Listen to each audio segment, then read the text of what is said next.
زینب سلام اللہ علیہ کا کردار ایک ایسا ہی کردار ہے کہ جو کچھ ہے سب خدا کا ہے، چاہے وہ اولاد ہے، چاہے وہ گھر ہے، چاہے وہ اپنا وجود ہے، چاہے وہ اپنی جان ہے، چاہے وہ اپنی گفتگو ہے، سب کچھ خدا کا ہے۔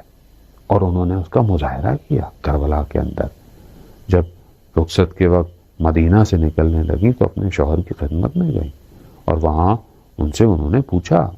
تو انہوں نے جانے دیا کہ جانتے تھے کہ پہلے سے کہ وہ اپنے بھائی سے دور رہ نہیں سکتی ہیں، جانے دیا، اور اپنے 2 بچوں کو لے کر اپنے بھائی کے ساتھ سفر میں روانہ ہو گئی۔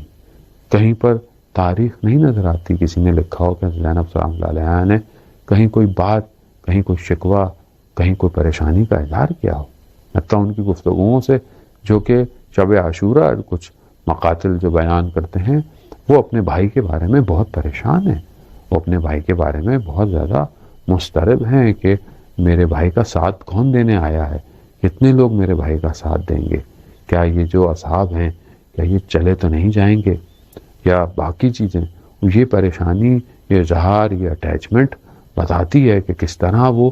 دین کے لیے جو ہے وہ اپنے اندر ایک اضطراب رکھتی تھی، دین کے راستے پر چلتے ہوئے اپنی ڈیوٹی کو بہترین انجام دینا چاہتی تھی۔ اور ہمیں خاص طور پہ آج کی خواتین کو یہ دیکھنا چاہیے کہ کیا ان کا راستہ، ان کی سیرت حضرت زینب سلام اللہ علیہا کی سیرت ہے یا نہیں ہے، کیونکہ یہ بصیرت ہی ہے کہ جو یہ بتاتی ہے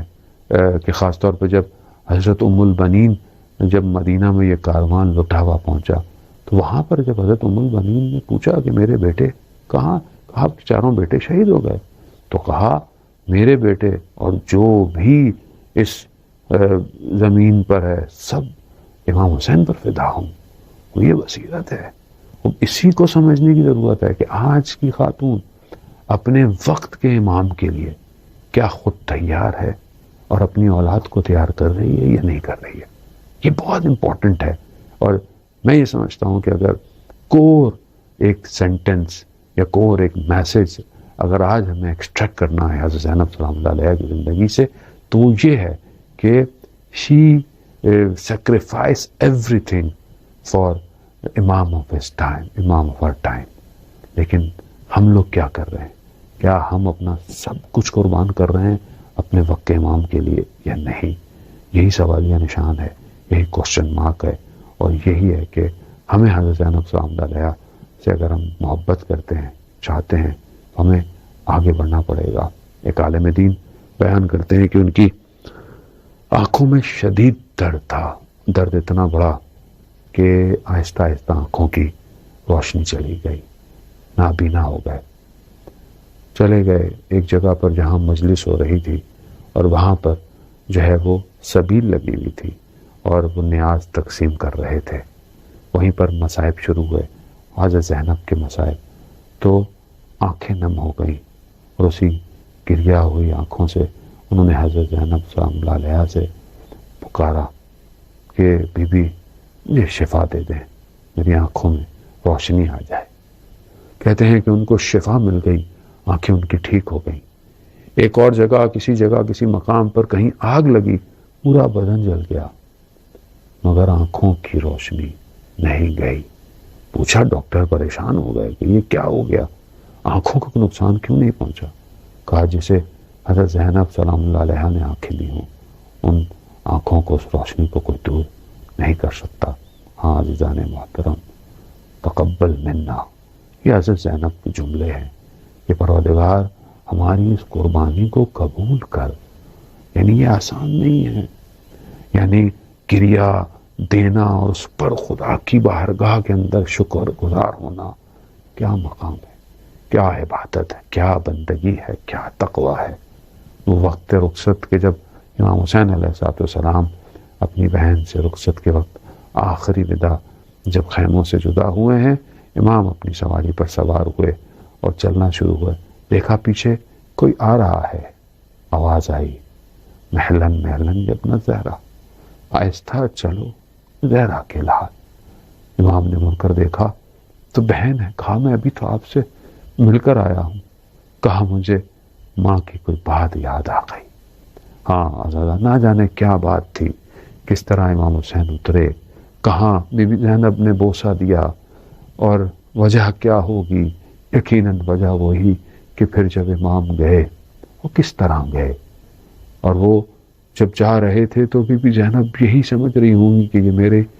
ماں کی آخری نشانی ہے، یہ کربلا کے میدان میں جا رہا ہے، اور جو گیا ہے وہ ویسے بھی واپس نہیں آیا۔ امام حسین گئے، امام حسین نے جنگ کی، اور پھر امام حسین کو صدا کا آنا، پھر تلوار، پھر نیزے، پھر پتھر، اور پھر جو تھا جس طرح امام حسین علیہ السلام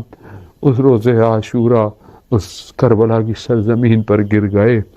اور یہ چند قدموں کے فاصلے سے یہ بہن کھڑی ہوئی، اپنے بھائی کو دیکھتی رہ گئی، اپنی ماں کی اس کمائی کو دیکھتی رہ گئی کہ جسے چکیاں پیس کر ماں نے پالا تھا، لیکن شمر لعین جو ہے وہ سینے پر آ کر بیٹھا ہے، اور بی بی دور سے دیکھ رہی ہیں کہ اس نے کن خنجر سے جو ہے وہ امام کے سر کو تن سے جدا کیا، اور یہ دیکھتی رہ گئی، اور وہ سر لے کر آگے جا رہا ہے۔ ہاں عزاداران محترم، یہی مصیبتیں تمام نہ ہوئیں، پھر روزے 11 محرم کو جب اس لٹے ہوئے کاروان کو مقتل کے پاس سے گزارا گیا تو اس بدن کی حالت ایسے تھی، وہ بدن کہ جو رسول کے دوش پر سفر کرتا تھا، وہ بدن کہ جو رسول خدا سجدے میں ہے تو آ کر بیٹھ جاتا تھا، وہ بدن دشت کربلا میں سر بریدہ ہے، خاک لپٹی ہوئی ہے۔ اس حالت کو امام سجاد دیکھ نہ پائے تو بی بی زینب نے اپنے آپ کو گرا دیا اپنے بھائی کے بدن کے اوپر، اور وہ ایک بچی جو باپ کے سینے پر سوتی تھی وہ اس بدن کو دیکھ کر کہتی ہے، پھوپھی جان یہ کس کا بدن ہے؟ بی بی کے جملے کہ یہ میرا بھائی حسین ہے کیا؟ کہ اے رسول دیکھیے کہ یہ آپ کا نواسا حسین ہے کہ جس کے بدن پر کربلا کی خاک اور ہوائیں چل رہی ہیں۔ اللہ لعنت اللہ علی القوم الظالمین وسیعلم الذین ظلموا ای منقلب ینقلبون۔ پروردگار امام زمانہ کے ظہور میں تعجیل عطا فرما، ہمیں ان کے ناصر و ان کے مددگاروں میں شمار فرما۔